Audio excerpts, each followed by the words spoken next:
Ladies and gentlemen, you're all insane because all of you asked for a second version of this, and I have absolutely no idea what's wrong with you people, but we deliver, so here it is, episode 2. I have some bad news to start us off with. I was convinced by a very powerful source to keep my co-host on, so unfortunately you still have to put up with him. Nick, say hi. Fools.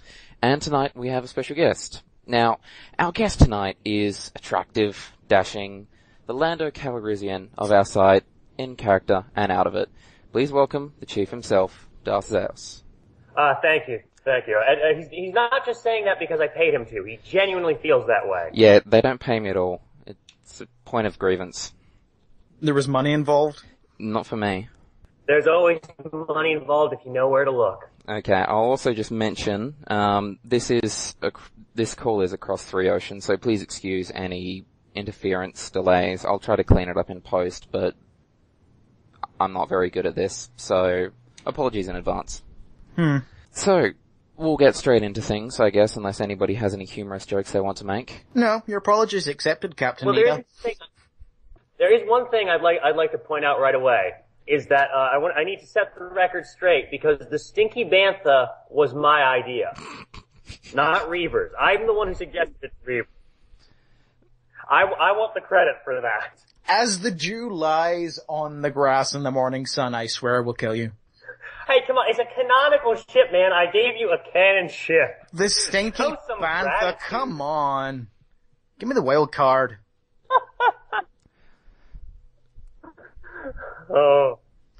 I think Talon might object to that. I don't know why, but this is very... I think, Booster might object to that as well, and he's the one with the Imstar juice. Yes, well, mine's bigger. Well, it wasn't at the time. You didn't Let's have anything move at on. the time. The death here. Okay, so our first point of order, some of you may recall, and I hope you do because I don't, because I refuse to listen to my own voice. Some of you may recall that in the previous podcast we talked about the possibility of, hopefully I phrase this correctly, yes, now I remember, excuse the delay. We talked about the possibility that Xaos had moved the Council around the Dark Council before the current Sith era in character, basically to set himself up as the Dark Lord and seize power. So we're going to start off by talking about that a bit, about how things worked in the old days, basically, in character, how people got screwed over in a classical Sith fashion, and how we got the Dark Lord that we all know and love. In character. Out of character comes later. So, Nick, help me out here. Don't just let me flounder. Well, let's see. I don't even have the fanon thing open, so that's kind of a... Yeah, having the fan open might be a good idea right now. Yeah, that's that's a pretty good idea. You're a little quiet there, Chief. Now here we are, Rise of the New Sith Brotherhood. Can you Perfect. Am I still coming through? Yeah, just a bit faint. Oh, okay, I'll speak up a little. Okay. Alright, we've got the fan open, so enlighten us with truth. Yes. Talk about the coup. Yes, well, the coup, you guys had referred to originally, if I'm remembering the podcast correctly, was the one against Darth Nefarious. And what had happened there essentially is after, Grozny was overthrown, which is what I will get to talking about later in this segment, because that was also a sort of classical example of what you guys are talking about.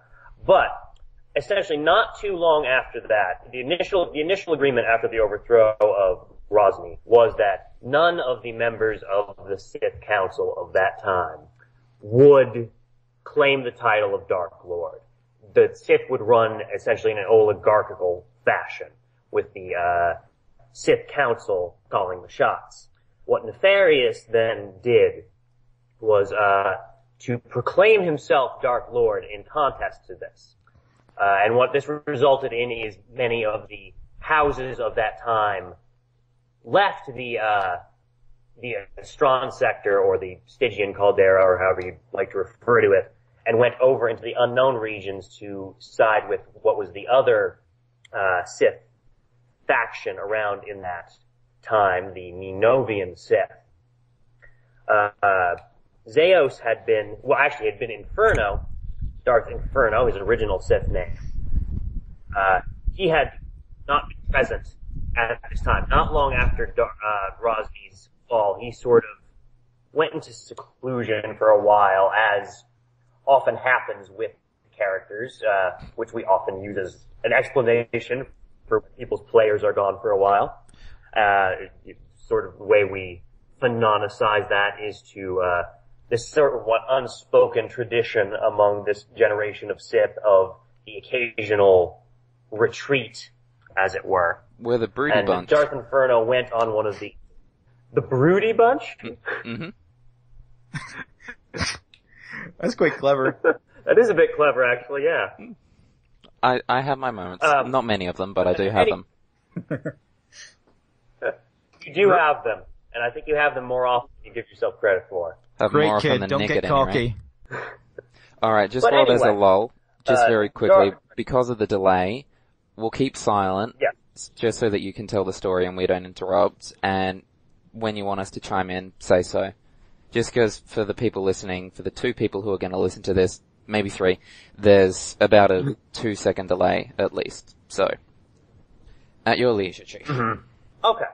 As I was saying, immediately post the defeat of, well, not immediately, but very soon after the defeat of Grozny, Darth Inferno goes on one of these broody bunch retreats, as Ares so eloquently put it, and undergoes personal and philosophical transformation and returns with a new Sith name, Darth Xaos. When he returns to find a much weakened position than when he left, because many of the Sith have gone and abandoned the position after Nefarious took over. So what Xaos does is, and obviously, if this isn't clear to anyone who's listening, in this context I'm referring to my character, not to myself. I'm pretty sure that was evident based on the context, but just wanted to make that clear, just in case one out of the 3 of you listening to this podcast was confused. Anyway, Darth Xaos presents himself to Nefarious in a context of loyalty and say, okay, yeah, I mean, I'm with you on this. Let me help you get back together the situation that has sort of fallen apart because you had this mass defection. And what Xaos does is to use this seemingly loyalist action of getting the shadow empire of that time back together, back organized. He's in fact making deeper connections with the individual power players in this organization than Nefarious had at the time, right? To use the correct tense, had at the time, to set himself in a position to then go over to Ninovia and talk to the Sith in exile and say, come back with me, I will help you overthrow Nefarious if you then make me Dark Lord. So, that's my get there. So, would you describe Xaos' actions as a nefarious plot? You know what? Yes, absolutely. That was, something I was thinking of actually whenever I have, thought of this. So yes. Oh, well. Works out for everyone. So, this played out in character, obviously, this way. We'll touch on this briefly and probably go into more detail about it later. Out of character, how did this play out? Out of character somewhat similarly. When we initially split from the first site, which was, I forget if it was SithOrder.com or NewSithOrder.com. It hasn't existed in a long time, so I can't tell you. But after we initially split from that, and most of the members were with us when we made this split, the agreement was that none of our characters were going to be Dark Lord. And while I was on an absence, personally, when I was not super involved in the site, because at the time I didn't have, I think, yeah, at the time I had, like, all my apprentices had become inactive over time for whatever reason, so there's a while there when I just wasn't involved at all. And during this time, there was some falling out in which Nefarious was Nefarious's player, basically annoyed most of the other key players to the point where they left the site for this other site at the time. That sounds familiar. Yeah, I was just about to say. It sounds a bit cyclical. That has replayed itself many a time over the years. But though not in a long while these days. Yeah, we're doing good. I haven't gone on a massive power trip yet, and there's enough safeguards in place that you can probably take me down when I do. If, I said if. I'm watching you. Of course you said. So it's quite interesting to think that a lot of characters went along with this, end character. So did anyone disagree with it? I mean, major key players, of course. Aside from overthrowing Nefarious, I Nefarious? presume. Yeah. Well, end character. Not really. Nefarious, yeah, I'm speaking in character. Nefarious did not have a lot of, a strong following. He was very much a old-fashioned, rule-by-might kind of guy. And he didn't care if you liked him, because he'd get you to do what he wanted by strong-arming you.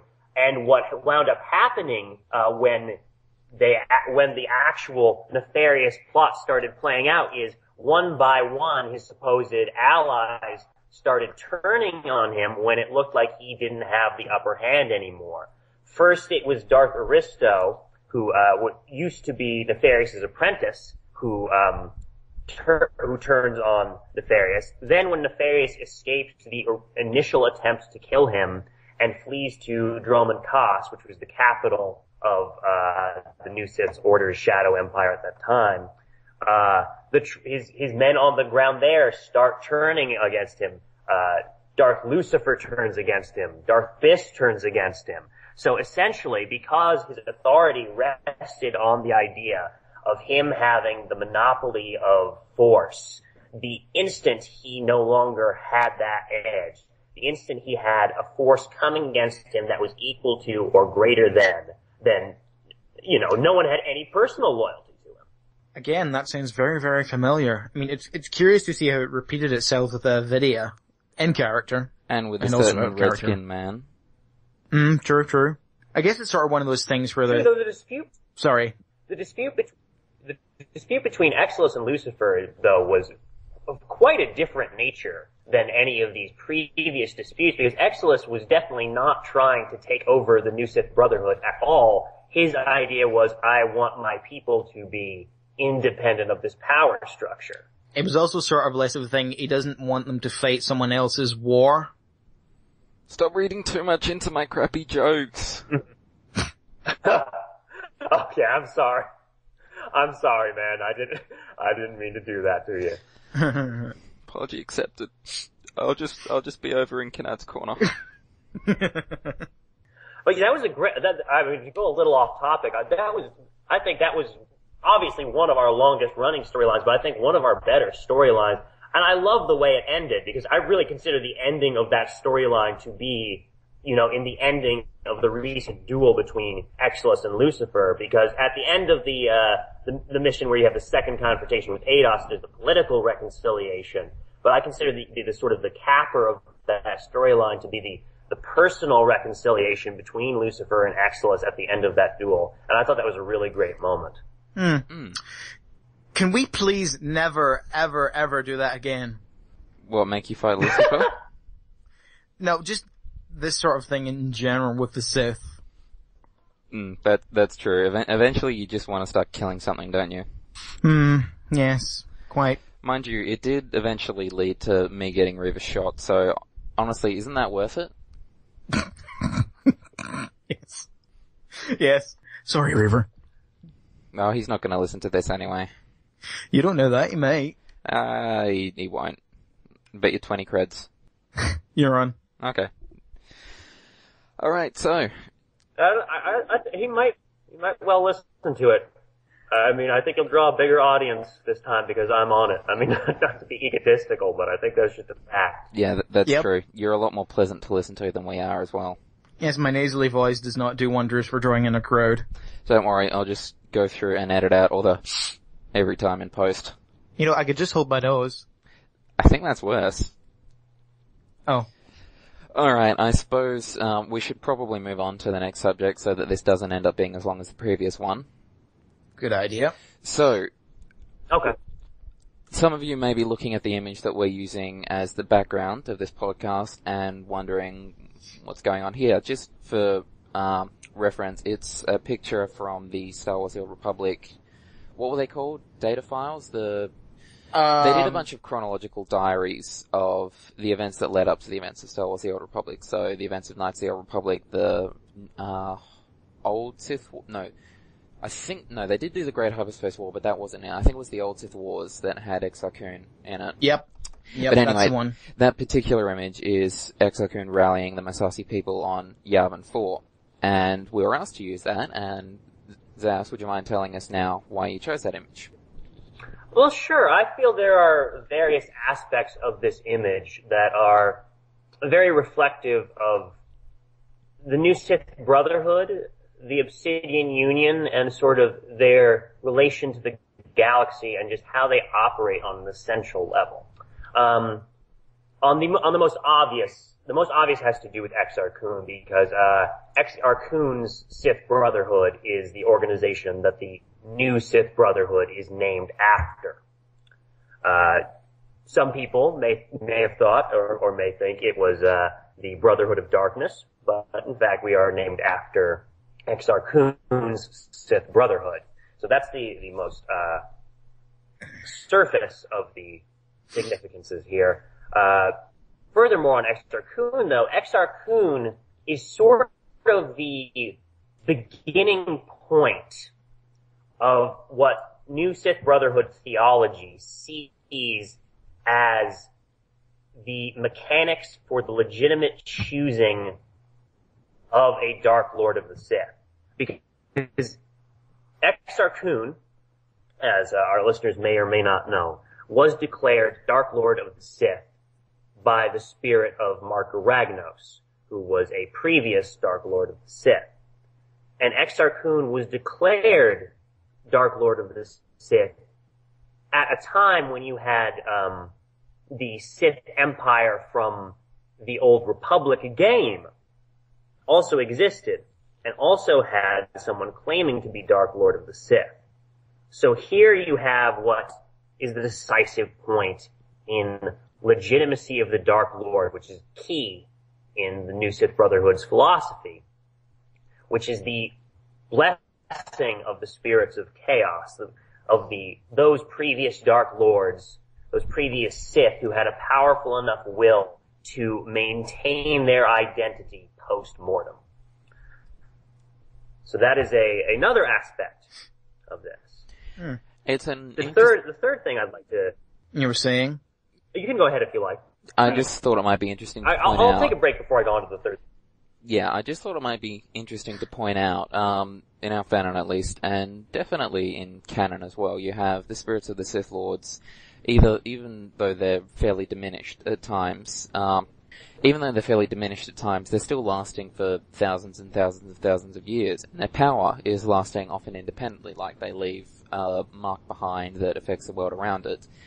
Whereas when you look at the Jedi who have managed to sustain themselves in the Force after death, like Obi-Wan obviously, Anakin and Yoda, they don't last very long. In fact, from memory, Vader only sticks around, Anakin Skywalker only sticks around for about a day. His last appearance is in...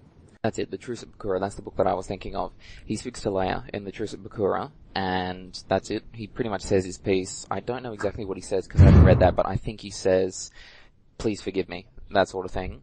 And then he fades off. Yoda, I think he's implied to disappear after the end of Return of the Jedi. And even Obi-Wan, who sticks around the longest to try and give Luke help, he disappears at the start of Heir to the Empire about 5 years later. So, and he explicitly says at that point that this is as much as he can do. He's been trying as hard as he could to stay around, but this is as long as he can last. So he's got to go now. So even the strongest Jedi Masters can only last for about 5 years.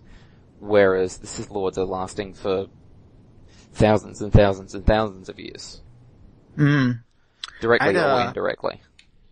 I'd like to kind of add to that they sort of anchor themselves to a very powerful source. I mean, Jedi tend to fade into the Force just as is, but Sith tend to anchor themselves to places that are strong in the Force, like Korriban, also Frieden Nad on Duxon. That's a very good point.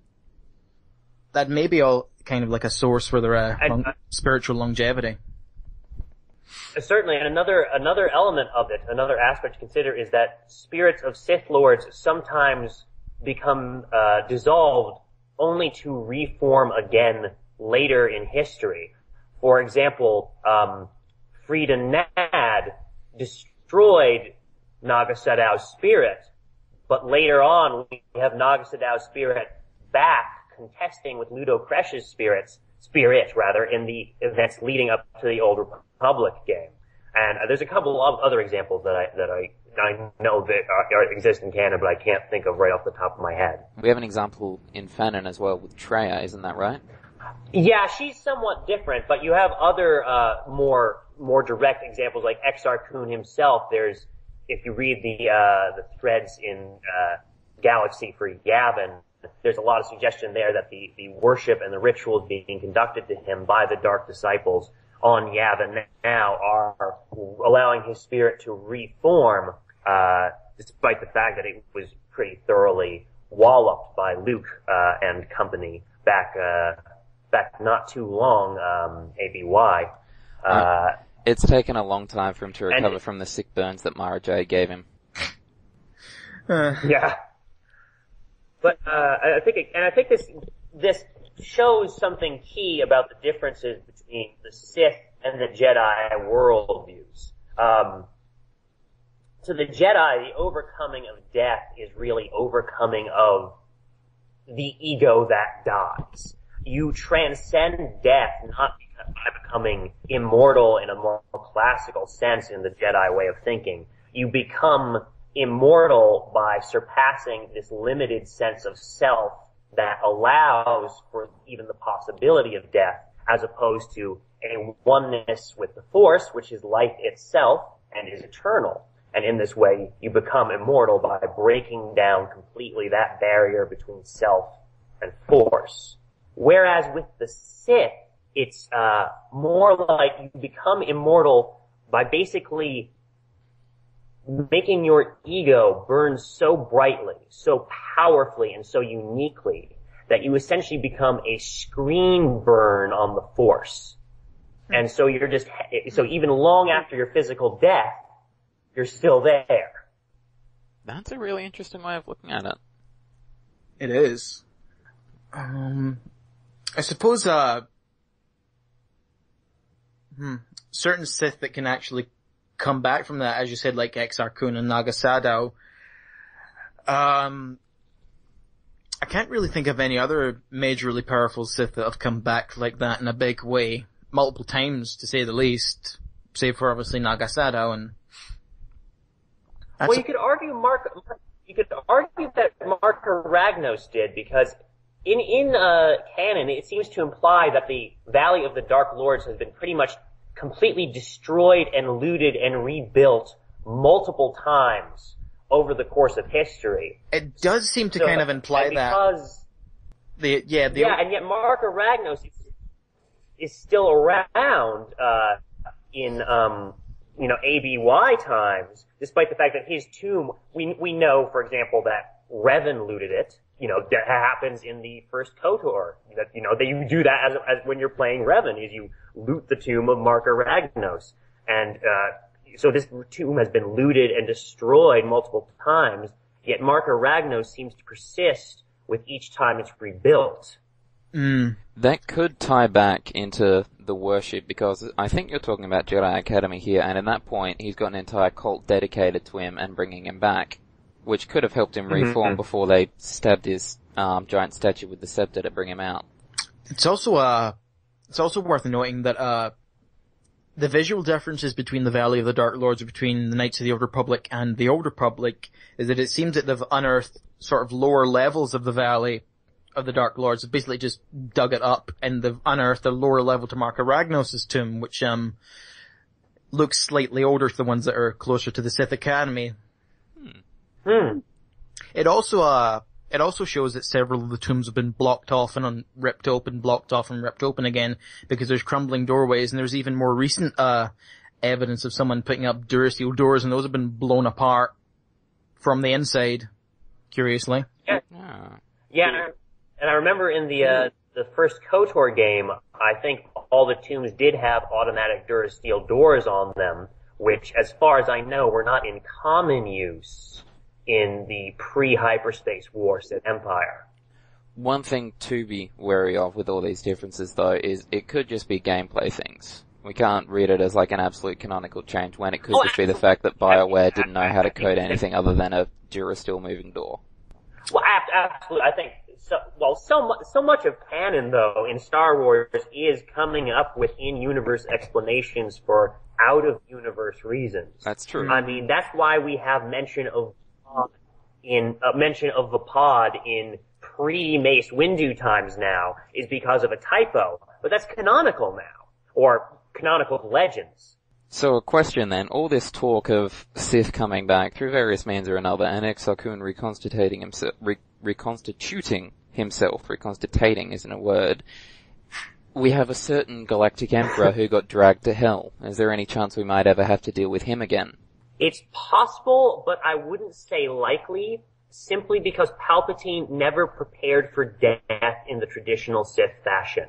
His whole immortality scheme centered on transfer essence. His tomb was never properly prepared. But you definitely do have something of worship of Palpatine in the sense of neo-imperialism that persists in all sorts of places in the galaxy to this day.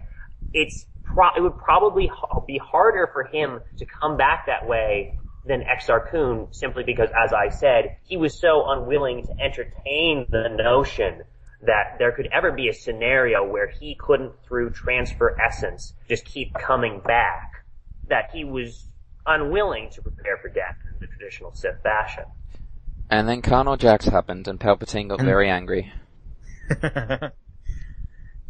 Yes. For but reference I don't to think he ever found out why that happened. For reference to those people who don't know, Karnal Jax was an Imperial Guardsman, and in Dark Empire, which is where this whole transfer essence thing is going on, Palpatine was surviving by transferring his spirit to clones of himself, and every time he died, he'd just go to a new clone. And Karnal Jax had all those clones destroyed. And because of that, Palpatine was able to be killed and dragged to hell for a final time. He kind of tampered with the genetic structure of the original DNA sample as well. And then Kyrkanos obviously took revenge and murdered Karnal Jax later on down the line. I confess I'd never have actually read Dark Empire, aside from, like, maybe the first issue, a little bit of the first issue. Although I did read Crimson Empire a little bit ago, which was great. Well, Karnal Jax, that was Empire. What was that, sorry, Chief? You were Jackson, very quiet there. Oh, okay. Karnal Jax and all that was actually in Crimson Empire. In Dark Empire, it never explains why Palpatine's clones are degrading, and Palpatine assumes it's because he's become so powerful in the dark side that flesh can't contain his spirit anymore, when in fact Karnal Jax is basically poisoning these clones on the orders of Lumia. Really? Yeah. I didn't know that bit. It's more or less, implied if not outright stated. It's been a long time. Well, that's interesting. Well, it's outright stated on Wookiee. Yeah, I don't remember any mention of her or any implication towards her in Crimson Empire. It's heavily implied that it's just, well, it's not heavily implied, but it's outright, I think it's outright, it's not outright stated that he's working alone, but there's no evidence given to the contrary, so. Lumia is his master. Yeah, it's in later stuff. Okay. It's in later stuff, that is revealed that Lumia is his master. Yeah. Lumia is never mentioned in Crimson Empire. I've only got Volume 1 of Crimson Empire anyway, so. Volume 2 is kind of pointless. Mm-hmm. Yeah, Volume 1 seemed really self-contained, so. Okay, so as honestly, the only interesting thing in Volume 2 is the first in terms of in-universe chronology appearance of Nom Anor. Oh, that's right. That's the only thing interesting about Crimson Empire 2. Yeah. What's up in you, Sunvong? But anyway, this third thing I was going to mention about the picture here has to do with all these Masazi down here. These are something, if you look at their relation between them and Exar Kun, that is something of a metaphor for or an analogy, for the relation between the new Sith Brotherhood and the Obsidian Union.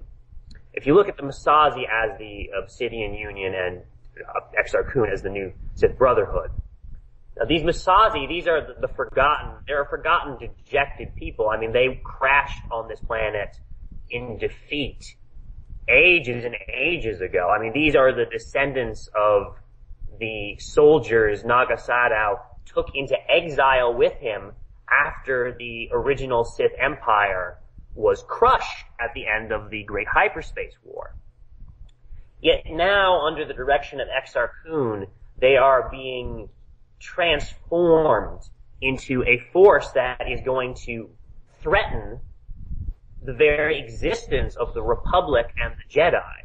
And this is very comparable to what you have with the Obsidian Union, because when you have the new Sith Order, before it became the new Sith Brotherhood, arriving in the Stygian caldera, there's nothing resembling stable civilization or society here. You know, you have remnants of the Red Sith who are, you know, at this point isolated, ununified. This is before Exilus rose to become emperor of all the clans. The human settlements are mostly people who have basically been stuck there from earlier periods when there was something going on here, whether it was Zinj's time or whatever. And those who basically fled before the great Mongol horde that was the Yuzan Vong. So you have what you start with before the Sith arrive in our timeline, in our storyline here, is again the dejected and the forgotten. And they are transformed by Sith leadership into an army, a weapon to be turned against the Jedi. This is quite a good analogy, actually. A lot of thought went into that image. I'm impressed. Yeah. It seems pretty innocuous when you first look at it, doesn't it? It kind of does, actually. I bet BioWare probably didn't put this much thought into it. Not really. They kind of glossed over most of that in Yavin 4. They do have something of a kind of tribal semblance. They do seem to have some kind of shamanistic sort of edge towards a temple that curiously resembles the one that Exar Kun was bound to. And it's also the one that the Sith Emperor picks to use as a focal point for returning. It's hinted that there's some kind of Masasi doomsday weapon in there. Sorry?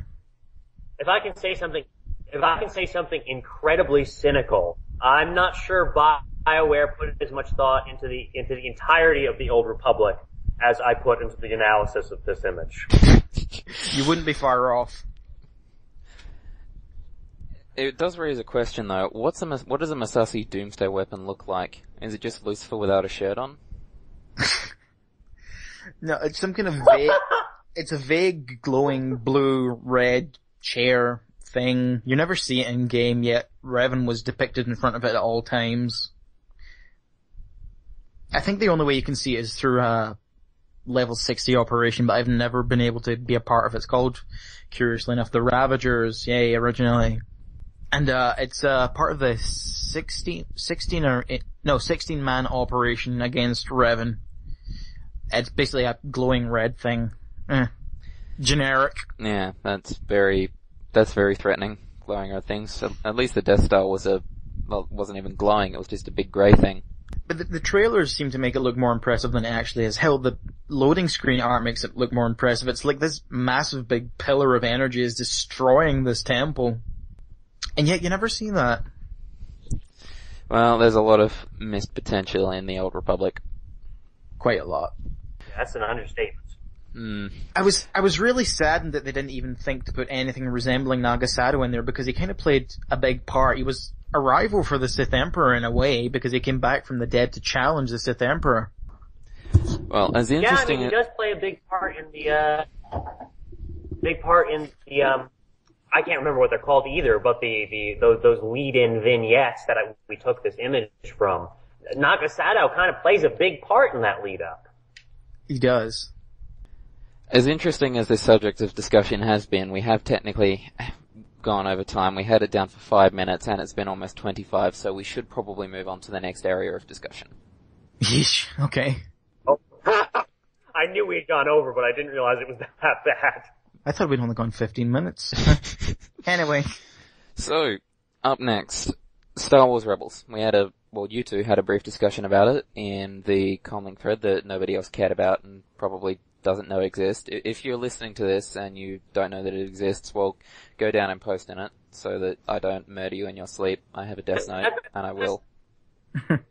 That's the motto of the comlink section, actually. No one sees it or cares about it. So, Rebels in general. Thoughts, general opinions, we can use anything as a branching off point, I think.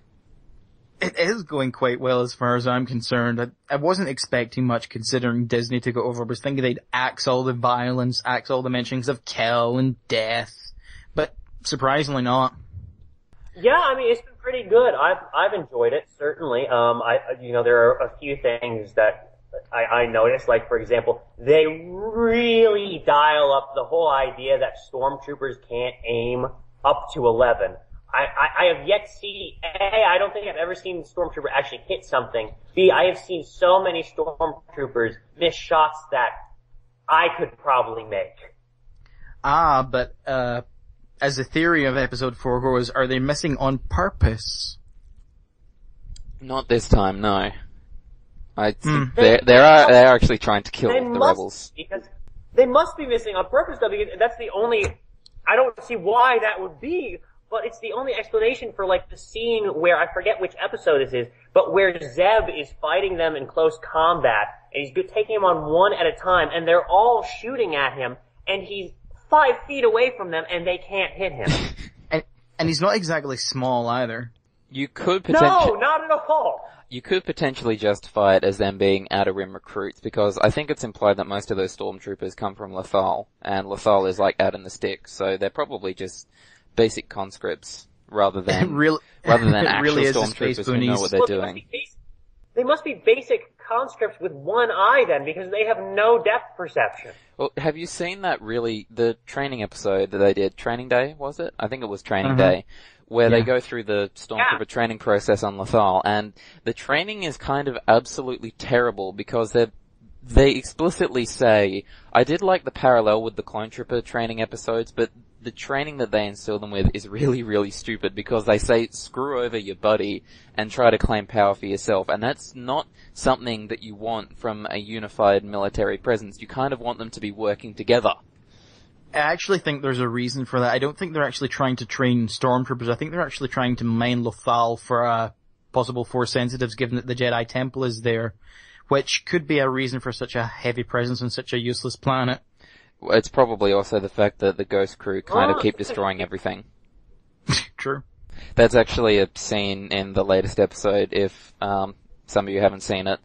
They're approaching Lothal with Lando, and he says something like, man, they've got a really heavy Imperial presence here, I wonder why that is. And it's just a cut to Kanan, who leads the Ghost crew, looking really uneasy.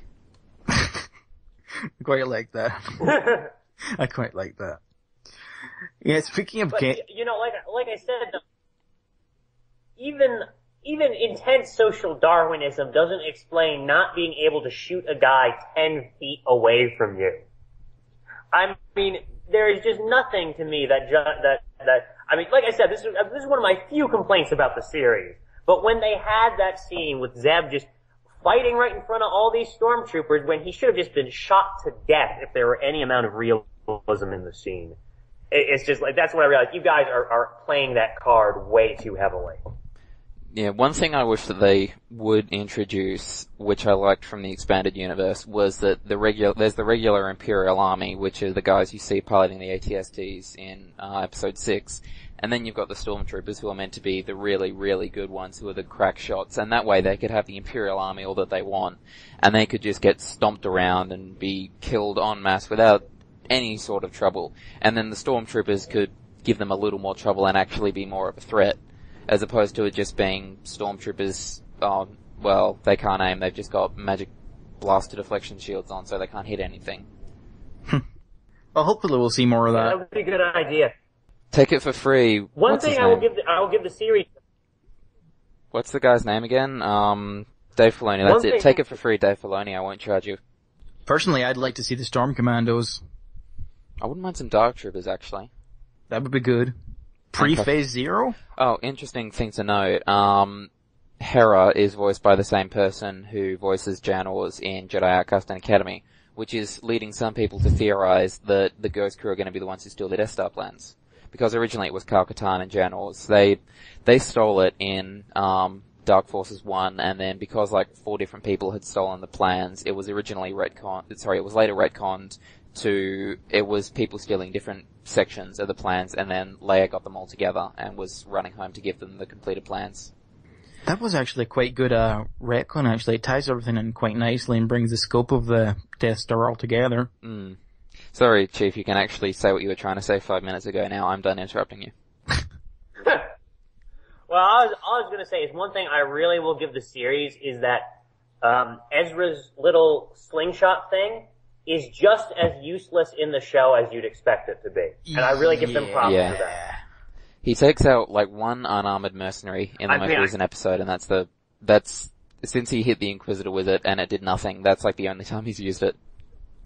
I'm so glad he switched that kind of lightsaber blaster thing. That's in fact, actually quite an he doesn't even use it in the last episode. I stand corrected. He uses that lightsaber blaster that he put together. Yeah, the one time I remember him using the slingshot thing, he hit a bunch of stormtroopers, and the stormtroopers were all like, "Wow, that was mildly inconvenient," and kept shooting. You know you done goofed whenever you're getting stormtroopers going, "That was shit."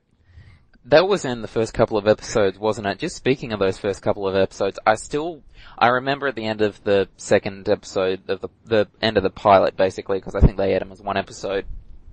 Callus is hanging off the giant walkway on Kessel, and there's a stormtrooper behind him, and the stormtrooper he's hanging on below him, and the stormtrooper just makes some sort of comment. It's not, it's a bit snarky, but it's fairly innocuous, and Callus responds by kicking him to his death. Because they need to hammer in the fact honestly, you want to hear my storytelling theory about that, though? My narrative theory about that? Sure. I think what the writers were actually writing without realizing in that scene, they were writing a scene for a B-1 battle droid for the CIS. I'm convinced of that. They didn't realize that was the scene they were writing. I mean, that's somewhat humorous, but I'm genuinely serious, and I think this was a sort of an error on their part that they didn't realize, is they were not writing a scene for a stormtrooper, they were writing a scene for a B-1. You know what's kind of depressing? At this point, the B-1 battle droids were more of a threat to the characters in the Clone Wars than the stormtroopers are to the crew of the Ghost. Yeah, that is kind of sad. There is sort of like a reason for that. I mean, you've got a huge number of clones versus a huge number of droids. It's not going to exactly be a war if one side is hammering another. People have to die. Compared with Rebels, you've got a relatively small amount of people against a relatively large amount of people. So it's basically the conservation of ninjutsu, I think. That's true. Okay. I will just mention though, I liked how in season 3, I think it was, of the Clone Wars, everyone got new outfit and updates to bring them more into line with their episode 3 outfits, and Ahsoka was made to look, I think at that point she'd aged about a year or so she was made to look older and got the new outfit. I really hope that they do that I don't mind anyone else, but I really hope that they do that for Ezra, because I just cannot stand his little orange jumpsuit and backpack. It's so dorky. It is. But of course, I've said before, I think it's sort of to draw parallels to Luke Skywalker's flight suit. The Alliance flight suit, even though it's bright orange, is a heck of a lot less dorky than what Ezra wears. It is. Actually, just speaking of jumpsuits... That's true, especially considering if you look at the flights. Just quickly, sorry, this is a bit of interesting trivia. I will stop interrupting you, I promise. But I noticed ages and ages ago, in the first KOTOR, the soldier class? You don't actually wear an outfit in that. The guy just wears the jumpsuit that he wears underneath everything. So he just wears his undies, and or she, depending on what gender you're playing, and they just pull on boots and a heavy backpack and some gloves, and that's their heavy soldier armor. They're literally fighting in their undies. That's Revan for you. Okay, done interrupting. Please continue, Chief. Oh, I don't remember. I was going to say something about the flight suit. I don't remember. It wasn't important. No. Yep, I kind of do that. There are lots of nice little, nods to Fanon that I'm noticing. For example, I think it's the pilot, when they're listening, the pilot or the first proper episode after the pilot, when they're listening to Imperial broadcasts, they're trying to pick up some pirate signal or something. It's mentioned that an Imperial force liberated, and they very distinctly use the word liberated, an occupied world using the Base Delta Zero initiative. I chuckled at that. Yeah, I noticed that. I think you meant canon there, though, Ares, you said Fanon. Probably, yeah. I don't even remember saying canon or Fanon in the first place, so... That's okay. But no, that was a good reference. I caught that one. Just for the people who don't know, Base Delta Zero in the Legends canon basically meant putting a fleet of Star Destroyers in orbit and just bombarding the entire planet until the surface turned to glass, just utterly destroying the crust. Yay. You know, Disney, for kids. Disney probably don't even know. I'm just glad the mouse didn't get his mitts onto it terribly tight. I haven't noticed any hidden Mickeys yet. Me either. No, well, you figure with Disney, they have such a large catalog of intellectual properties. They probably don't have either the time or the inclination to micromanage those intellectual properties. That's true. Yeah. Still though, does this mean Princess Leia's a Disney princess now? Sadly. Unfortunately. Let's hope we don't get any crappy cartoon series of her. You know, just while I think about it, actually, you did mention towards the start of this, Nick, about how they're not really shying away from death and the word kill and all that sort of thing. And I've just remembered how we come across Luminara and we just find her mummified corpse and we get a face full of it. And that's pretty, for a Disney for a Disney production, especially one that's on Disney XD of all things, that's pretty gruesome. That is. Especially because if you were watching the Clone Wars beforehand, you're probably really attached to Luminara, since she probably turns up, I think she probably turns up the most out of the non-main cast Jedi Masters. She does. Yeah, that hadn't even occurred to me until you mentioned it, but you're right, that is pretty dark. But I think I recall reading an interview, and they explicitly said that's why they did it, because all of the kids who would watch well, not all the kids, but all the people, no, I think actually they did say all of the kids who would watch the Clone Wars would know Luminara and would have more of an impact. At least they're thinking about it. I hope to see more of that. Still rooting for Kyle Katarn, personally. Me too. I will give every cent I have if they put Kyle Katarn in. Interesting fact, Kyle Katarn is, the voice of Kyle Katarn is also the voice of Revan. Possible descendants? So one question I have always had in the Legends canon, and is now being just exacerbated in Rebels, is just how many shards of the Kyber crystal are there just floating around in the galaxy? I mean, the original must look like a chewed up jawbreaker at this point. I can answer that. There's more than one. Now, they've explicitly stated that Kyber crystals are, in and of themselves, their own entity. They've basically renamed Ilum crystals to Kyber crystals, although a lot of people have theorized that the terms are interchangeable. Kyber crystal is just the Jedi name for Ilum crystals, and that the other crystals like Hurricane, Furkran, and Solari all exist still. There was also in the unaired episodes of Star Wars Rebels, Star Wars The Clone Wars, there was a 4-part series, I think, where Anakin and Obi-Wan were investigating separatist activity on Utapau. They had pretty much just modeled the basic things. There was no colors. The animations were just everyone sliding around like they were on ice skates. It was hilarious, but there's a Kyber crystal in that as well, so that's at least 2 in the new canon. So we should probably wrap up the Rebel section and move on, I think, since we've gone over time again, I think by 5 or 10 minutes, I'm not quite sure. So, final thoughts, final hopes for the series before we move on? Final comments? Darker, more Jedi from the expanded universe. You'll please the fans. Please do it, Disney. You'll make a fortune. Yeah, I guess just more stuff from the old expanded universe, definitely. Personally, I just really want them to move away from Lothal, because everything in the galaxy happens in Lothal at this point. I mean, I know the Crew of the Ghost is there, and that's why there's so many more Imperials there. But there's also an Imperial Academy there. That's where Callus is located, a member of the ISB. There's a Jedi temple there now. The Inquisitor chills there a lot, apparently. So there's just way too much happening on Lothal. You can understand it with Coruscant in the Clone Wars because Coruscant was the galactic capital. The Jedi Order is there. The head of the Republic is there. The head of the Republic military is there. All of that sort of stuff. But Lothal is meant to just be this backwater where absolutely nothing happens. It's only recently joined the Empire, and it's just coming off as far too important. I'd like to see Coruscant as the Imperial Center myself, but hey, what can you do? And Mara Jade. I want Mara Jade in some fashion. Oh, yes, Mara Jade, please. I've seen some interesting fan work of her in, as Rebels. You know, Zahn is actually planning, if he can get away with it, he's planning to write, I think either a novel to do 3 things or 3 novels. I can't quite remember which. I think it's 3 novels, actually. He wants to write one including Mara Jade saving Darth Vader from an assassination attempt. He wants to write a 3rd novel in the Hand of Judgment trilogy. And I think the 3rd one was something to do with the Chiss, so he's hoping to bring all those people back, and if we're lucky, he can bring Palaeon back as well. Ooh. I really wish that he'd gotten to finish that, that book he was writing before Travis killed off Mara Jade. May she forever burn in hell for that. She's a travesty. Anyway, I think that's, enough for Rebels from now, don't you think? Mm-hmm.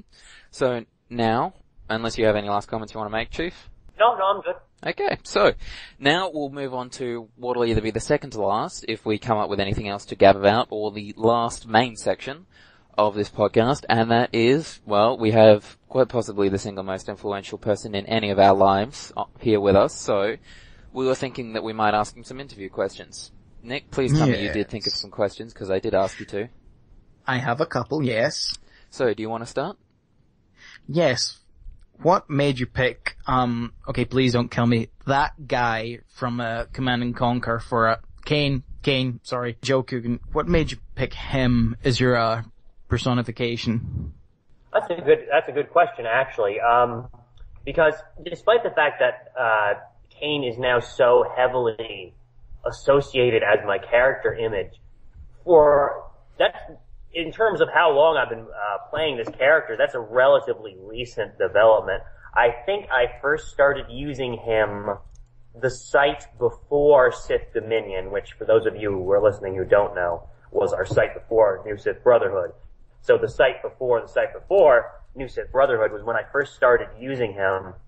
And I switched back to and forth between him and a couple of other avatars during the early days of Sith Dominion, but Kane was the one that just seemed to fit for whatever reason. It does fit quite well.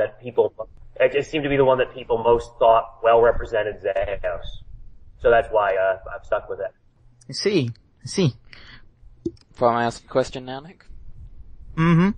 So, my first question. Both in character and out of character, how does the modern New Sith Brotherhood, the site, and mostly the site, but just how the organization interacts and works with each other in character as well, how do they differ from the Sith Dominion and the New Sith Order? Oh, okay, well, going back to pre-Sith Dominion days, there was definitely, the characterization is much less classically Sith, perhaps, these days. In the pre-Sith Dominion days, there was still very much a lot of that old school Bainite kind of social Darwinist spin to most of the characters. Whereas opposed to these days, you have kind of a wider array of characters, certainly, but characters that are less obviously the bad guys, I suppose. More of a moral gray area. Mm-hmm. What about out-of-character structure interactions between members themselves? How does that differ? Oh, well, that's just constantly improving. I mean, I can't think of not only any shift between sites, but just any period of development over time where that sort of thing just isn't getting better and better. I mean, the more time we spend interacting with each other, the more we figure out things tend to happen this way or that way. Just the better we can set things up. And I think in terms of how well people interact with each other and the sort of quality of stuff we get out of people, I think that's at an all-time high. And I think it will continue to improve fact, I don't think we've peaked in any way. I think. Oh no, certainly not. We're constantly improving. I mean, that's basically what we as the leadership, and I think we as the general site really strive to do, is just make this work better and better. I mean, if I can just interject for a moment and call somebody out in particular, as you probably remember, I tended to have quite a bit of trouble with Lucifer back in the day, back in 2012, and I wrote up a rather scathing critique of him and his writing style. And now look at him. I'll gladly say that he's improved massively, and I think he has improved so much that he's probably easily one of our best now. Lucifer's become a lot more complex, and his writing has become a lot more tight and focused. I would agree wholeheartedly. Yeah, Lucifer is definitely upped his game, no doubt. Okay, I guess that wraps that question up. Nick, do you have another question? Yeah, actually, this one might seem a bit strange, but I know Xaos has been sort of body hopping for the past couple of thousand years. I know he started off life as is it Nogri, whatever, however that's pronounced. What was his? A specific. Go ahead. Nogri. So, what would be his most favorite possession, so to speak? Well, there's a reason he wound up spending pretty much, actually, all of his time from the Battle of Geonosis up until his death in a human male body. It was whatever about it, whether it be the chemical composition, he wasn't sure, because even Xaos himself was rather ignorant on a lot of the facts about how his possession ability worked. But the body of human males, for whatever reason, was the form he had the easiest time possessing. That was quite interesting. Possibly because of the... And of course No, continue. The nature of his possession has actually changed over time. When he originally first got this ability, when he was originally first transformed by this alchemical machine into a spirit that could possess the bodies of the recently dead, the freshly dead, the bodies started to decay under his possession a few months into it. And it was only later on, after possessing the body of a Jedi during the Great Hyperspace War, that he learned to stop this decay process. And that was actually only when he first became able to use the Force. When he was born, he was not Force sensitive. He somehow became Force sensitive through the act of possessing the body of a highly Force sensitive being. So that would kind of fall under that list I made of artificially empowered people. Yeah, that could well qualify. Nick, could you just explain what you're talking about to the people who don't know?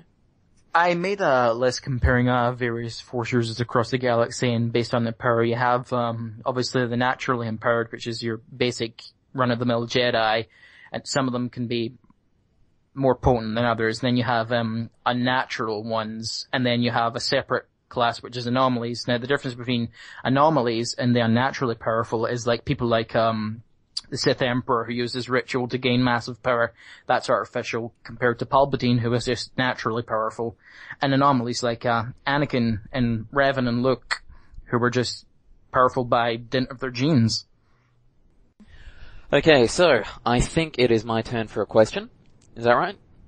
Yep. Alright, a bit of a more standard question, Chief. Could you describe your standard writing process? Oh, standard for most posts. Sit around for a half hour procrastinating, then write it based on improvisation mostly. It's also a question I don't have a really good answer to, because my writing process is like really unimpressive. So that's fine if you cut it. It'll do less damage to my legend. Alright, Nick, I'll toss it back to you for a question. Salvage this. Salvage this. Okay. In character, who is Xaos' favorite Sith? Well, who was his favorite Sith? I mean, counting from all the time he's been alive till, obviously, the time he died. Who was his most favored Sith? Meaning those he interacted with, or including past Sith Lords he admired? Actually, why not both? Yeah, why not both? Okay, but yeah, I'll do both. In terms of people he had direct interaction with, who was his favorite Sith? That is a damn good question. Which is why I'm repeating it back at you to buy me time while I think of a damn good answer. Well, maybe I'll come back to that one. In terms of past Sith Lords, he drew a lot of his ideas about the Sith from Exar Kun. But at the same token, he probably admired Marka Ragnos the most, simply because Marka Ragnos was one of the very, very few Dark Lords of the Sith to rule for a long time and die from natural causes, which is almost all we know about him. But that alone tells you how much of a badass he was when you compare that to the track record of most every other Dark Lord of the Sith. Mm-hmm. And since Xaos was very much about establishing a long-term, stable Sith rule, I think on an abstract level, Marka Ragnos would have been the one he most admired. However, in terms of past Sith Lords, the one who would have probably had the most influence on him, of course, would be his own master, Count Dooku. Interesting. And, what about in terms of the Brotherhood? Or any iteration of it that came before it? Probably the people he was closest to would, obviously Vidia, since he was married to her for several years. Mm-hmm. But also Darth Raziel, who would later become the leader of the Sithar heresy, which was the opposite side of the First Union Civil War from Xaos. So that also ended. So I would say both answers to those ended rather poorly. No. Both answers to that, I should say. I'm quite satisfied with that, actually. No, I mean, ended poorly for Xaos. I mean, he wound up on the other side of a split from his best friend and his wife at separate points. Is what I meant by that. What about of the still living Brotherhood? Does he have anyone that he looks on from, looks up at from down in hell and thinks, yes, they're really doing well. I should have paid more attention to them, or is he just too busy playing Sithi's Mahjong or something and delivering witty proverbs? Mahjong. Well, I think he certainly has a keen interest in observing how Darth Lucifer handles his role as Dark Lord, not only because he is the successor to Darth Xaos, but because he is one of the very few Sith who are still alive from those early days of this generation of Sith. And what's he think so far, or is that a spoiler? What does he think so far? You know, I think that might be a spoiler, actually, now that I think about it a little. Sadness. Well, if I may, I actually have thought of another question. So before I go on, just on that general subject, how did the wedding, well, I suppose I should say the marriage, rather, of Xaos and Vidia play out initially? Because we're all obviously familiar with how it ended, but even I think probably nobody other than Reva, Lucifer, and you probably actually were there for and remember how it started. And Marta now, actually, because he's back. Well, Reva actually wasn't even around. Pre-Reaver. Yes, and Marta. True. Actually, no, was even Marta around? No, when Xaos and Vidia, or as Majador, as she was then called, first became involved, neither Reaver nor Marta were around yet. It happened towards the very end of the site that was before Sith Dominion.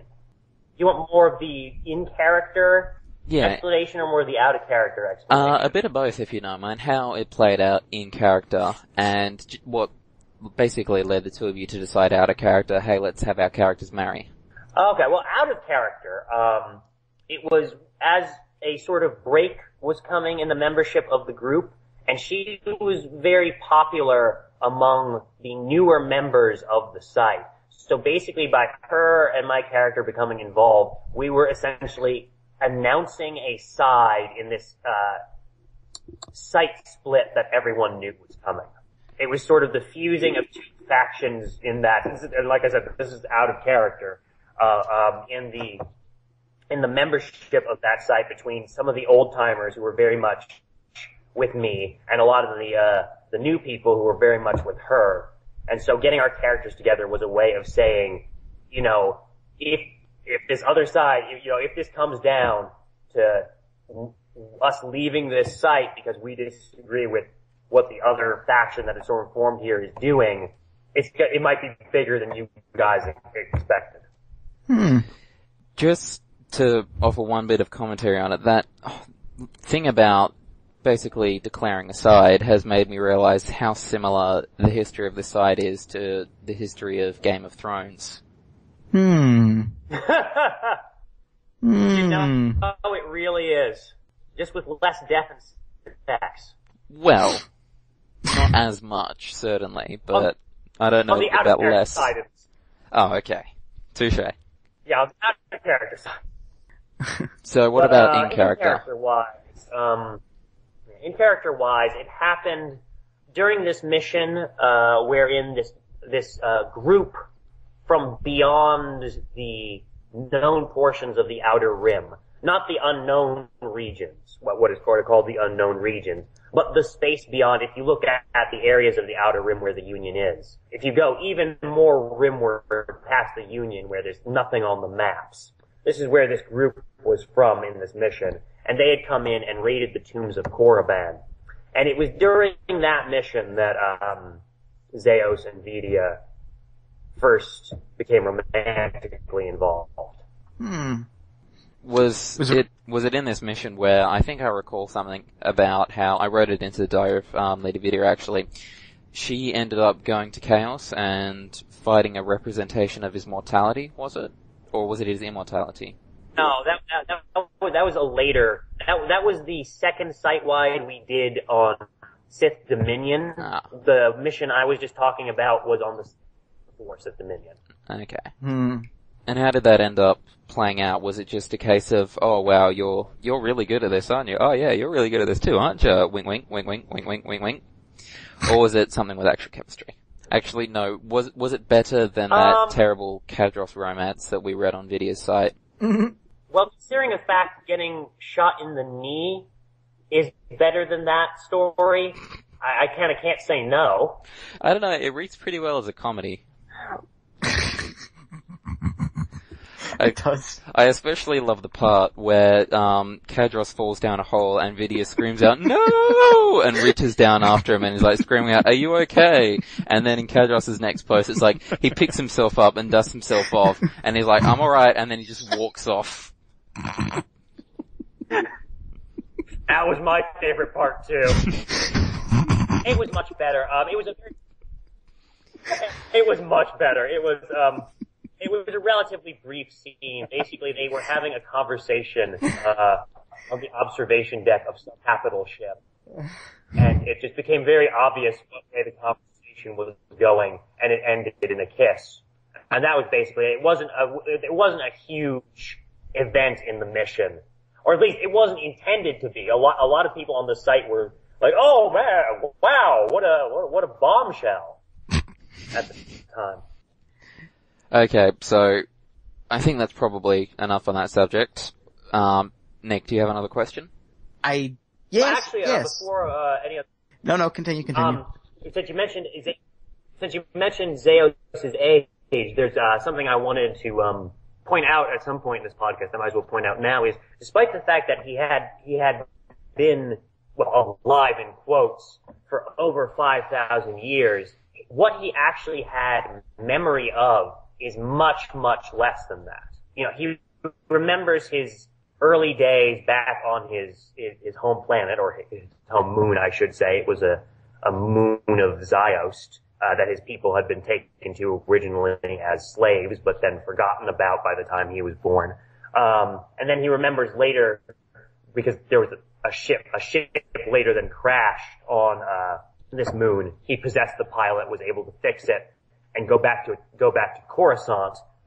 This was, an undocumented first contact between the Republic and the Sith Empire before the Great Hyperspace War, which basically resulted in this merchant ship making a bad hyperspace jump, winding up in orbit over Xaos, some patrol ship seeing it, shooting it, it crashing, and then the pilot being possessed by the being that would later become Xaos and taking it to Coruscant, and he remembers a fair bit of his time on Coruscant, but there's essentially, prior to the Battle of Geonosis, when he was first recovered by the Confederacy of Independence systems, there's not too much he remembers. So his total memories probably only equal century and change to a little over 2 centuries.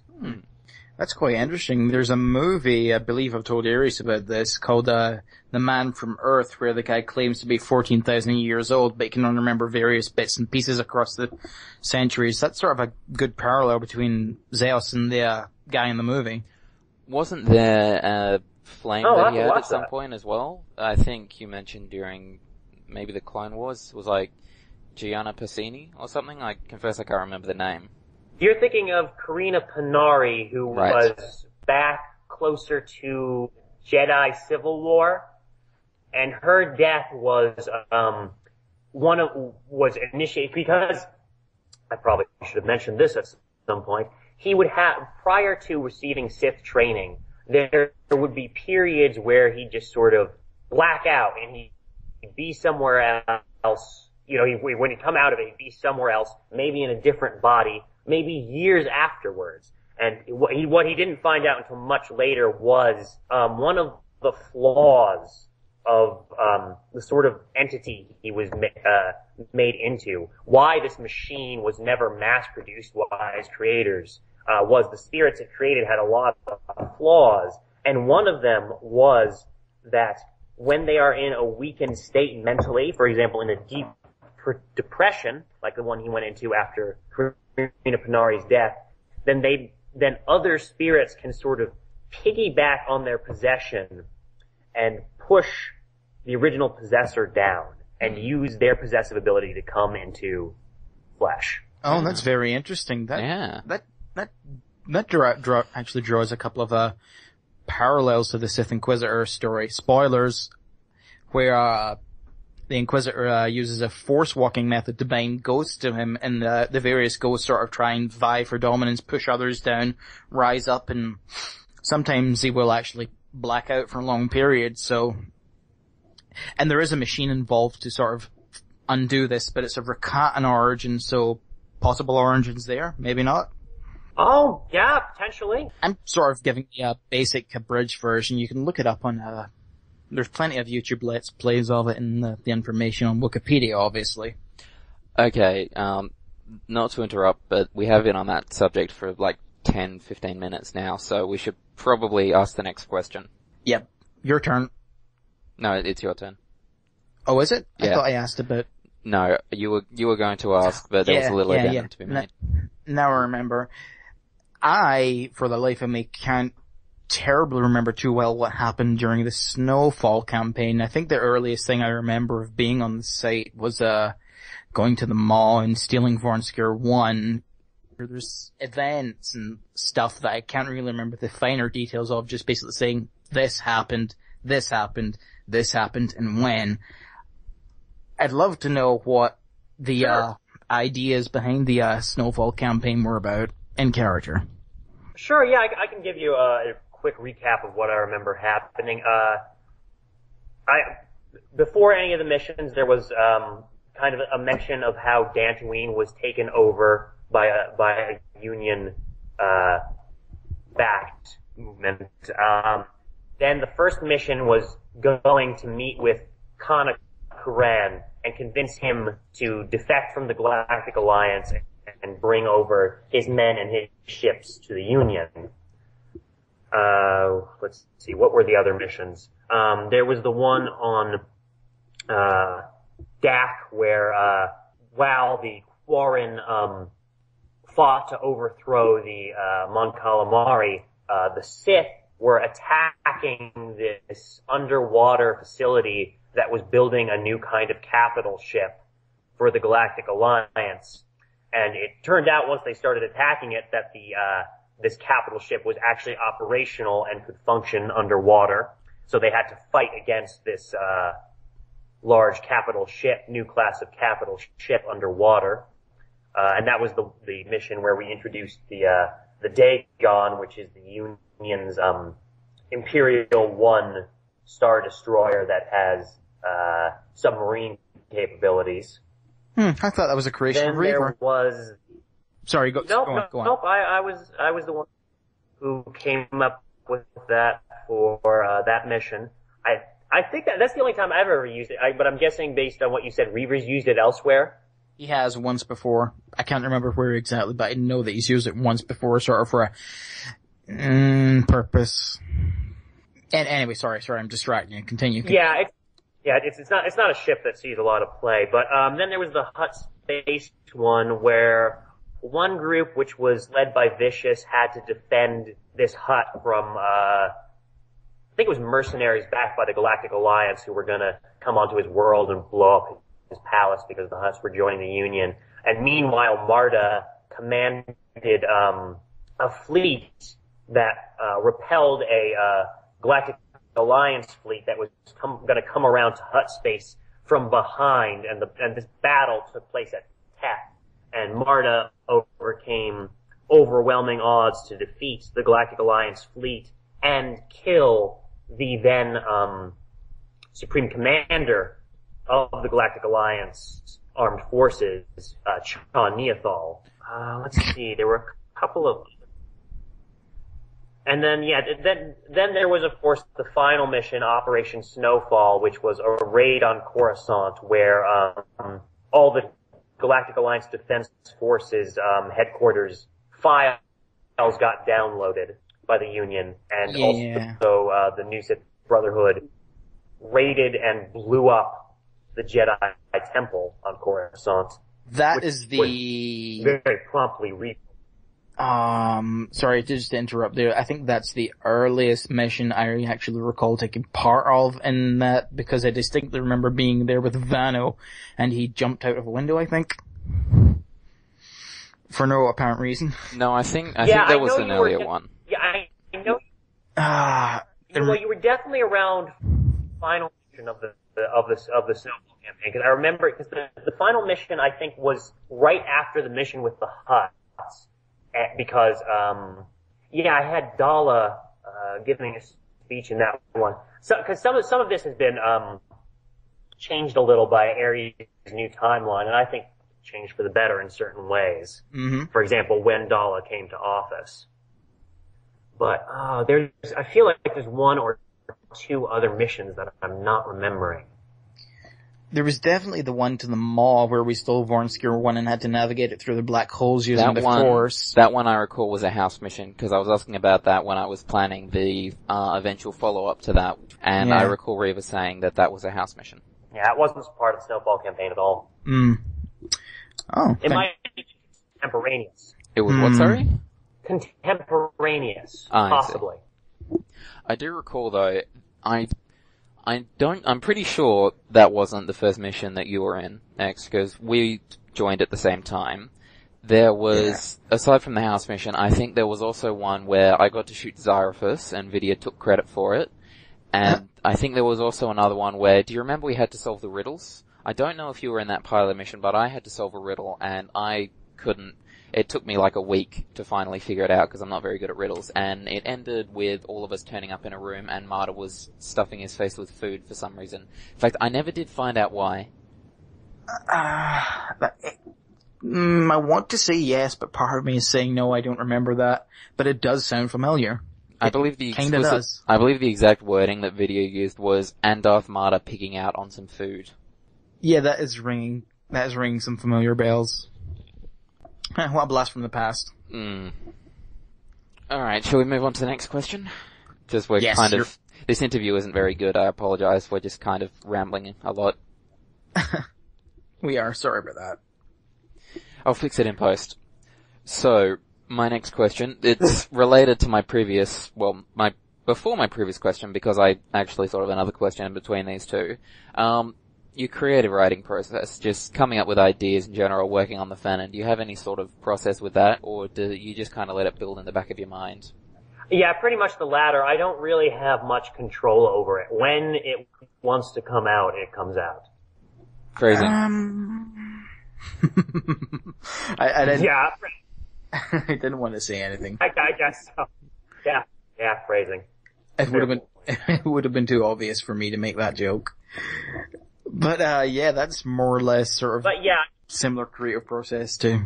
but yeah, I'm pretty much at the mercy of the tides of my creative impetus, which is why I could never write Where you could never write what, sorry? for a living. Ah, right. Alright, well, I guess that's that question. I've had a dodgy last couple of questions, I do apologize. Nick, save me. Yes, the basket hilt lightsaber. I want to know about that. Where did that come from? You don't often see the stuff like that. Oh, sure. I guess that's my attempt to do something similar to, I mean, do you mean from an out of character, conceptualization standpoint, or from more an in character why it's like that? More out of character than in character, but mix of both, really. Well, yeah, I mean, out of character primarily because I guess my reference point for writing moves in Makashi, using the Makashi lightsaber form, is my previous experience with fencing, and I fenced with the weapon I fenced with was saber, and that has the hilt like that. So just from that point, it's just so I have more a familiar idea what I'm writing about, really. Ah.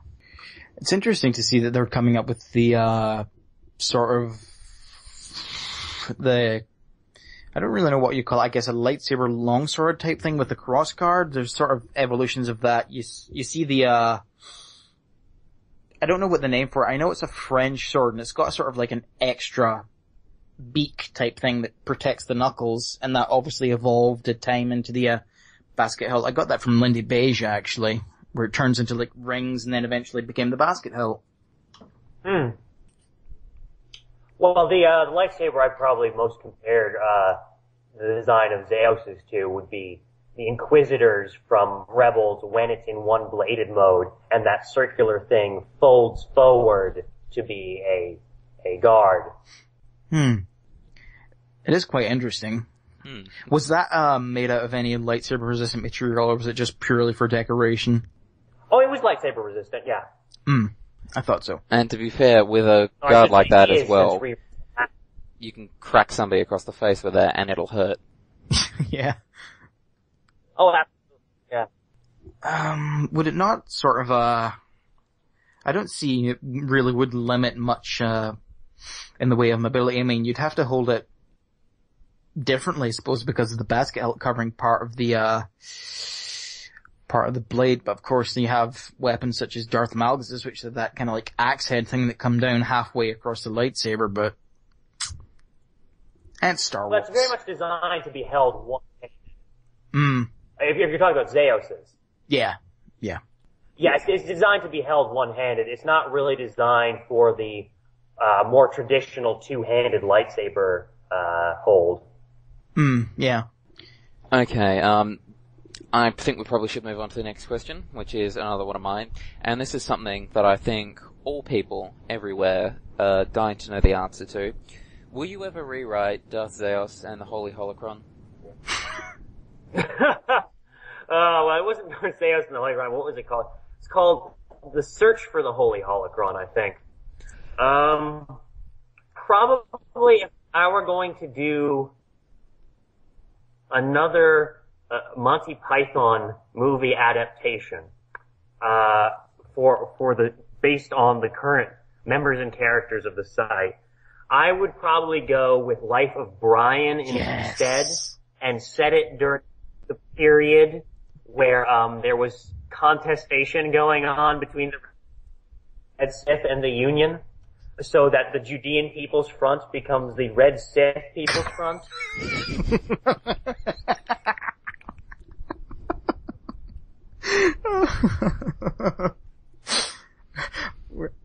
Wait, the Judean People's Front or the People's Front of Judea? Take your pick.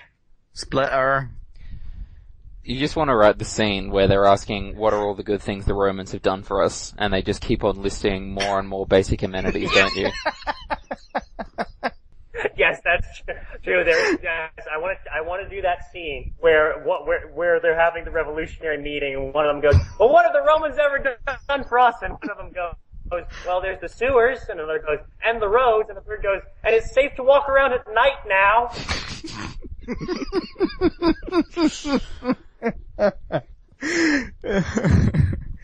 But who would play Raj? I mean, Who would play who? Raj, the guy that wants to be a woman and have children but can't because he's a man. Oh yeah, Dano. Dano was my plan. Perfect, I love it. Yeah, I don't see who else could take that role. No, I won't say it's too cruel. I think we all know who you're talking about, though. You have no idea how accurate you are, actually. I can't say anything for want of spoiling something, but you have no idea how accurate you are. Mm-hmm. Well, I'm out of questions. Oh, sorry, you first? Spoilers. I know what Aries is talking about. Spoilers. Yeah. Yeah, I know what you're referring to. Uh-huh. Well, I'm out of questions, so Nick, do you have any more questions? I think I do have one last question. I think I may have forgotten part of it, but it's sort of... Yes, I remember. Would you in any way bring Xaos back in a living capacity? In any way, shape, or form? Do continue. I probably wouldn't, simply because I kind of did that once before. There was a mission, and this is the one Ares was referring to earlier, where Xaos wasn't killed per se, but his spirit was basically transposed from the physical world to Xaos by this group of anti-immortal Force users, and Video went to retrieve his spirit from Xaos to bring him back. And so for the simple reason that I've kind of already brought Xaos back from the dead once, I kind of don't want to do it again. I kind of try to keep a limit of bringing people back from the dead, or saying, oh, that person wasn't really dead, to one per character. Whoops, my bad. This is Star Wars, not Stargate. Yeah. Well, at least until the Celestials come into play. Let's not go there. Let's not. Instead, let's do. No, we probably shouldn't. Anyway, yeah, that kind of answers my last question. Xaos is just sitting there listening to us talk about the Celestials, and I bet he's just got the biggest grin on his face right now. I can sense absolutely. You are 100% correct. That is absolutely correct. On a subject that's totally unrelated, I swear, how are you guys enjoying the site-wide? Do you want a nice answer or the truth? Whichever. I can handle the truth.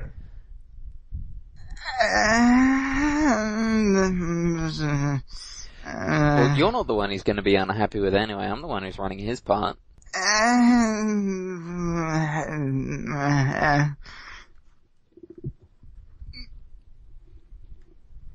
Can we get answers in forms of English, please, there, Exilus? Anyway, as a whole, certainly better than the one I ran. Could use some more attentiveness from the people participating. Track. And, my part, enjoying it. I'm getting to do what I love, although I'm not doing it terribly well. I think that we probably made a mistake splitting it into as many parts as we did. Possibly. There's just not enough people. We tried to pair off the more active people with the less active people, but we kind of did that on the assumption that the more active people wouldn't become less active, which they did.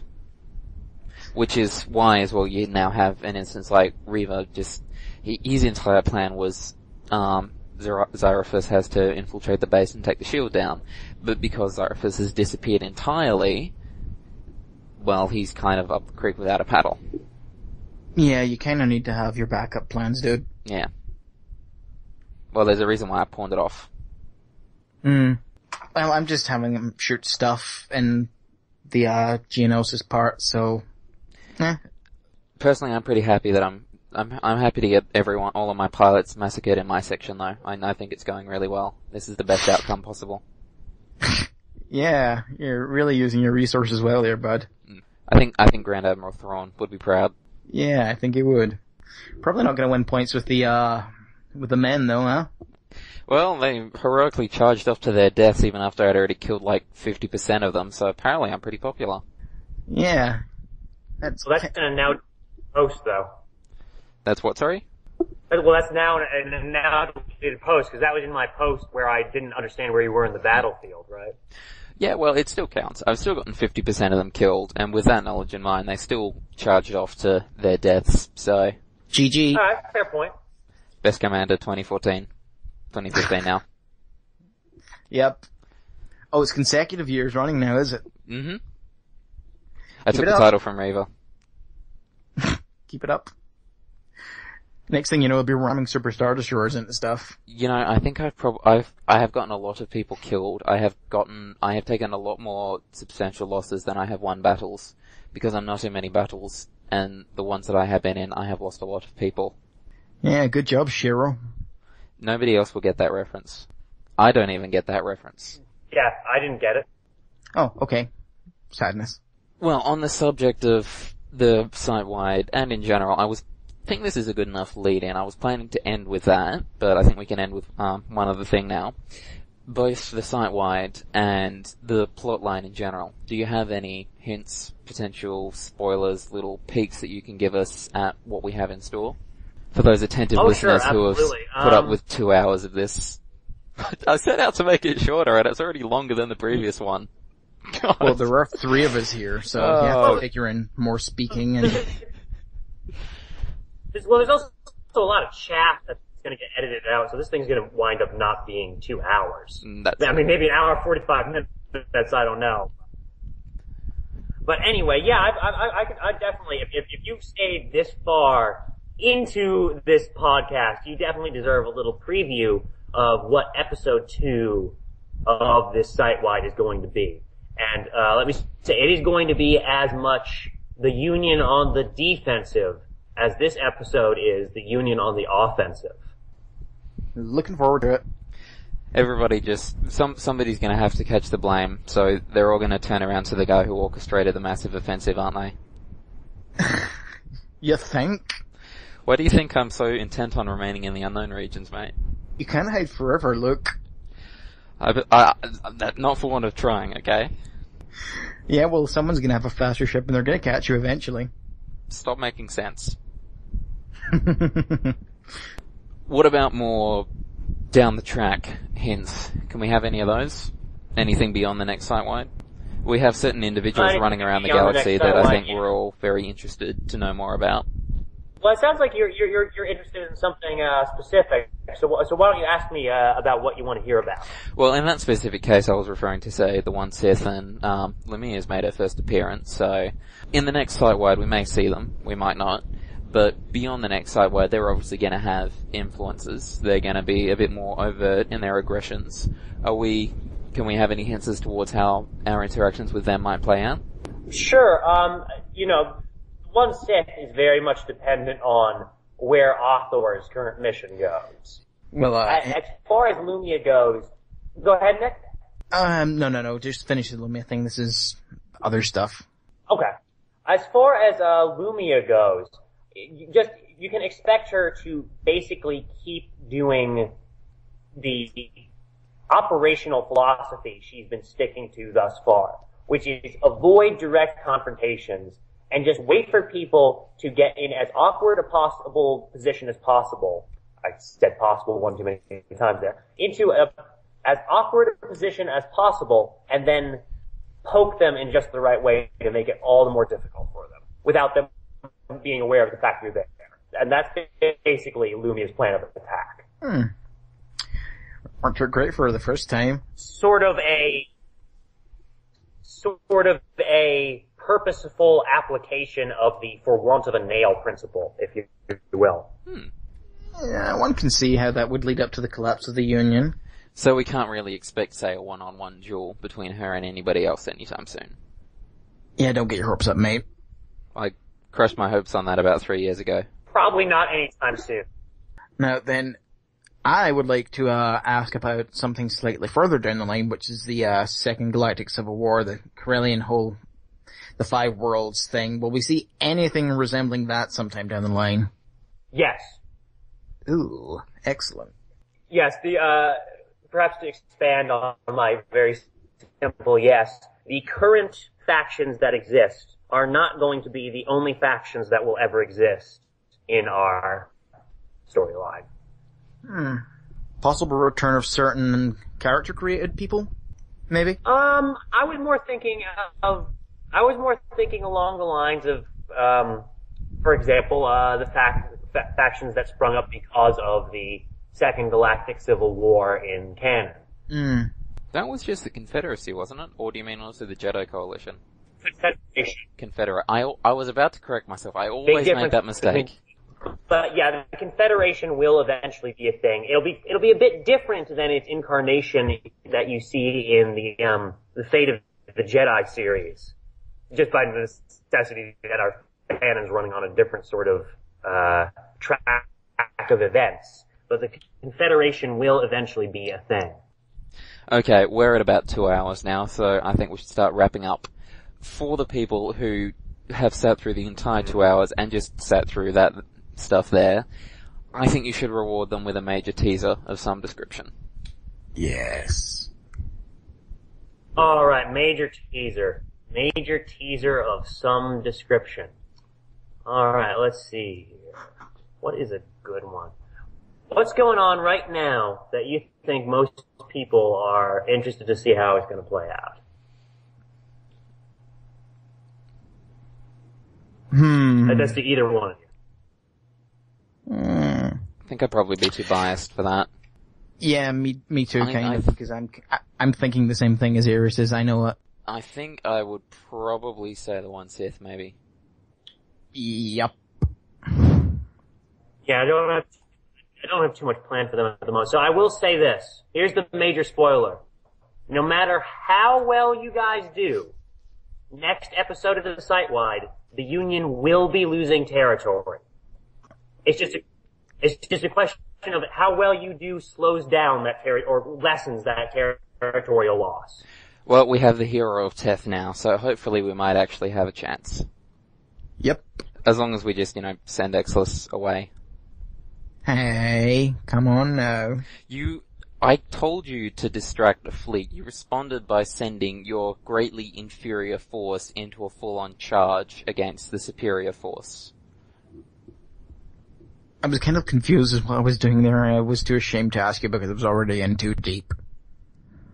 I know, just irrelevant now. Let's just go with it. Although I will remind you, Chief, do you recall how after I came back from my examination break in 2012, Lucifer, Reaver and I had set up a trap of some description to try and lure in some one Sith and nothing ever came of that?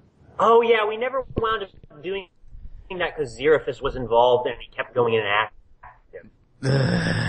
I'm just saying it might be something that finally pans out and it just be like they kept missing the meeting on their phone or something because they were, I don't know, too busy killing Rancors or something. What does Reaver do in his spare time anyway? Well, since the Imperial Remnant is now going to be getting more and more plot important, especially over the course of this site-wide, these episodes of the site-wide, not just this one episode that we have going on now, I think we'll probably definitely have a chance to do that. Might even work better actually because it makes a lot more sense. So that's something you can keep in mind then, hey? Once you free up something after you finish blowing up all of my pilots. Oh dear. He killed all of my personal squadron. Every single man. They're all dead. I had names for all of them and everything. Name, species, age. Well, not age, but I had a rough estimation of age. Now they're just names in a spreadsheet of dead people. That's sad.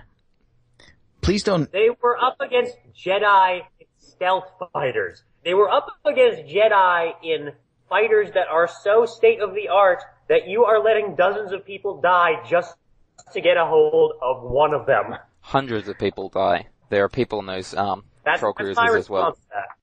What I think is this is probably more stuff that's going to wind up on the cutting room floor.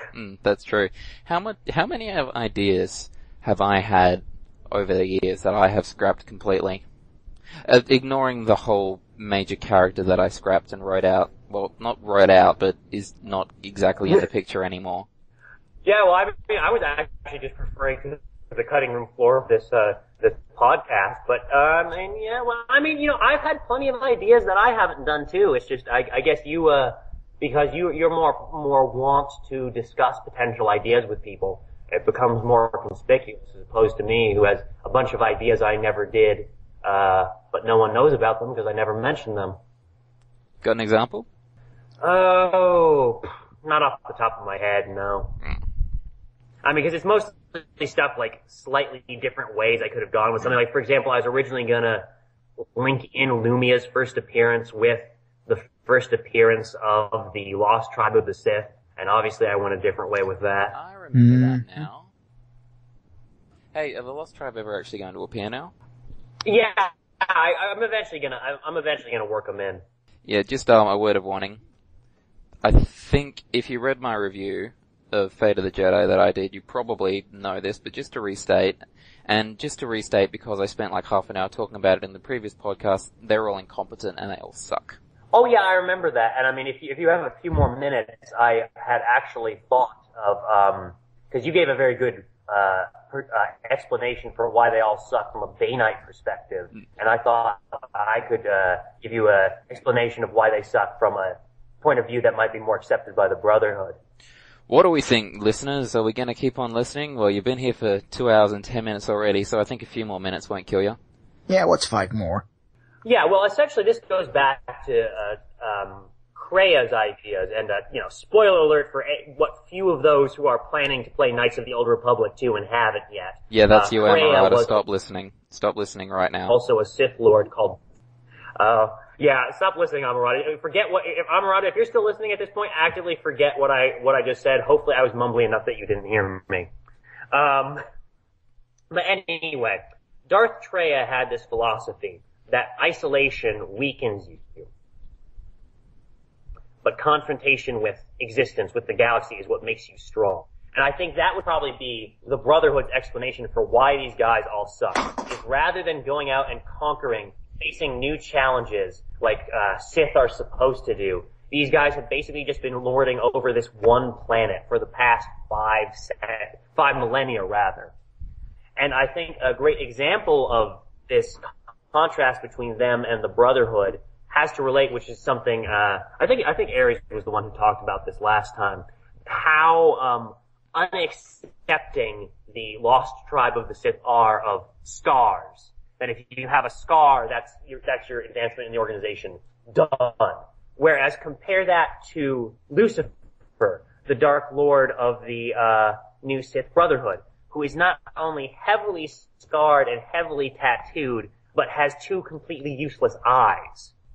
I was actually thinking about that while I was reading how the first meeting between the Dark Lord obviously being the representative and the Lost Tribe would go, and it probably wouldn't be that popular because pretty much everyone in the upper ranks, I think everyone except Reva is really heavily and visibly scarred. So they'd probably see that and just immediately be off on the wrong foot.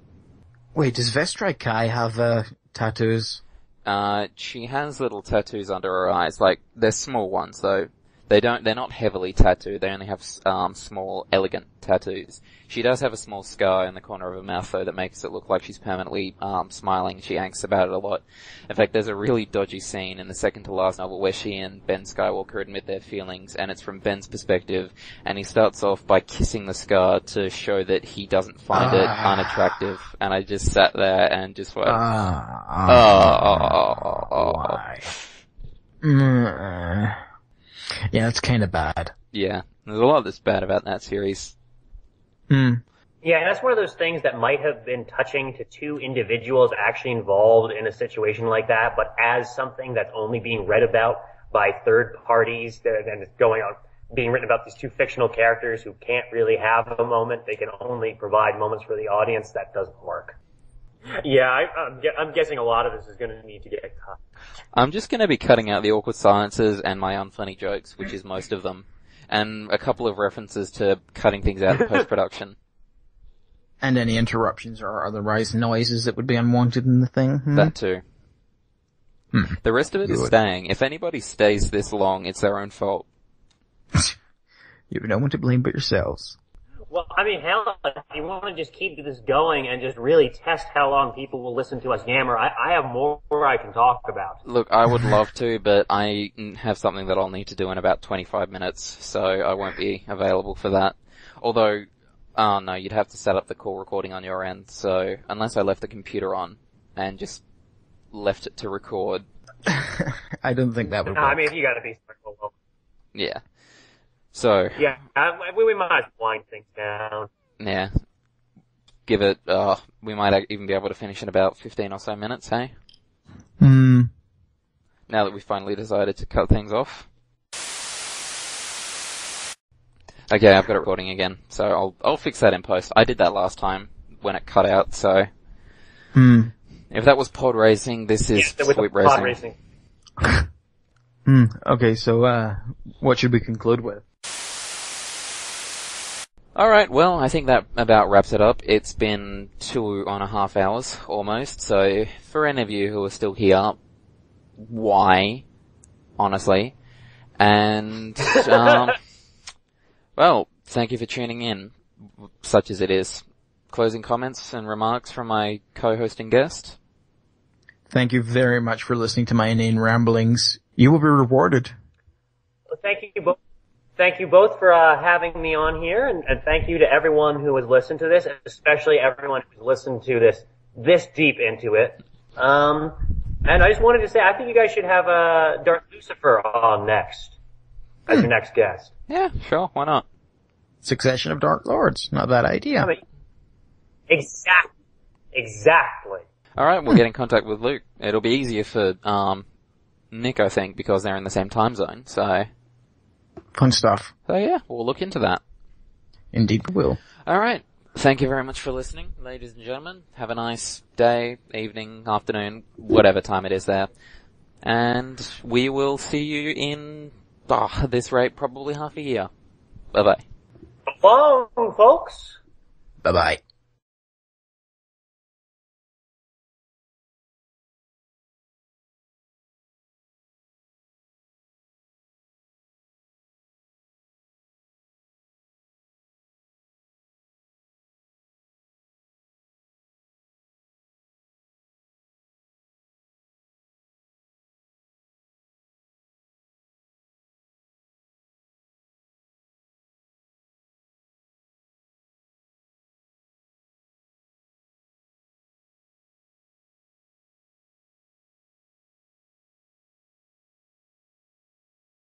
Rey was walking to training with her BF, and they were crossing the road. She said, "Varel, will you love me forever?" He said, "No." Then girl cried and ran across the road before Green Man came on the scene. Varel was crying and went to pick up her body. She was dead. He whispered to her corpse, "I meant to say, I will love you 5 ever.